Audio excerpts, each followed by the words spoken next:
नमस्कार दोस्तों। रामायण या राम की कहानी दुनिया की कई अलग-अलग भाषाओं में लिखी गई है। हालांकि उत्तर भारत में विशेष रूप से दो सबसे लोकप्रिय रूप हैं, वाल्मीकि रामायण और रामचरितमानस। इस वीडियो में हम इन दोनों महाकाव्यों के बीच प्रमुख अंतरों को समझने का प्रयास करेंगे। रामायण शब्द दो शब्दों से मिलकर बना है, राम और अयन। इस प्रकार रामायण का अर्थ राम की कहानी है। रामचरितमानस शब्द तीन शब्दों से मिलकर बना है, राम, चरित्र और मानस। इस प्रकार रामचरितमानस का अर्थ है राम के अच्छे कर्मों का सरोवर। रामायण को संस्कृत भाषा में त्रेता युग में ऋषि वाल्मीकि ने लिखा था, जो कि भगवान राम के समकालीन थे।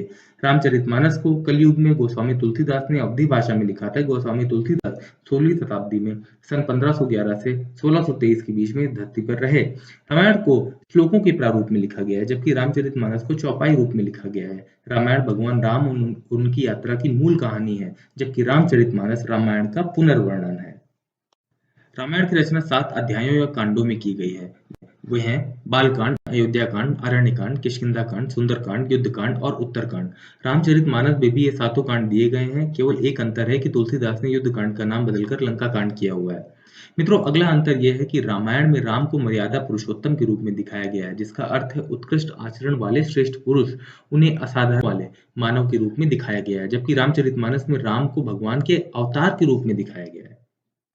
रामायण में भगवान हनुमान को एक ऐसे इंसान के रूप में दिखाया गया है जो कि वानर जनजाति से है। वानर दो शब्दों से मिलकर बना हुआ है, वान अर्थात वन, नर अर्थात मनुष्य। वन में रहने वाली जनजातियों को रामायण में वानर के रूप में संदर्भित किया गया था, जबकि रामचरितमानस में उन्हें एक वानर प्रजाति के रूप में दिखाया गया है। गौरतलब है कि तुलसीदास को श्री राम से मिलाने में और रामचरितमानस लिखने की प्रेरणा देने में ही हनुमान जी का ही हाथ था।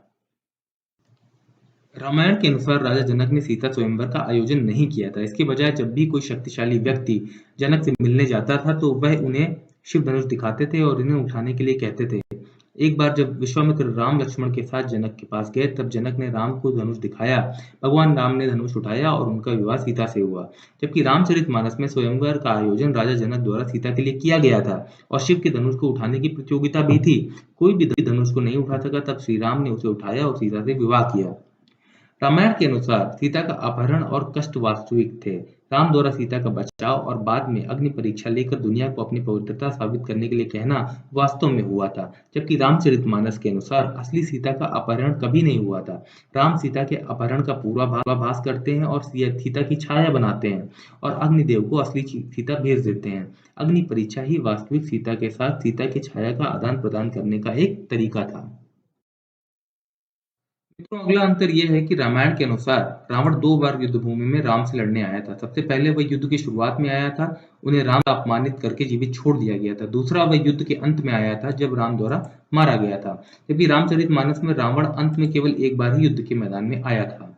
राम द्वारा सीता के निष्कासन की कहानी, वाल्मीकि आश्रम में लवकुश का जन्म और सीता के पृथ्वी में विसर्जन, जिसे लवकुश कांड भी कहा जाता है, का रामायण में उल्लेख किया गया है, जबकि यह कहानी रामचरितमानस में मौजूद नहीं है। रामायण में कहानी तब समाप्त होती है जब राम ने सीता और लक्ष्मण की अनुपस्थिति से दुखी होकर सरयू नदी में समाधि ली। रामचरितमानस में कहानी राम और सीता को जुड़वा बेटों लव और कुश के जन्म के साथ समाप्त होती है। इसमें कभी भी लक्ष्मण की मृत्यु अथवा सीता के गायब होने का उल्लेख नहीं किया गया है।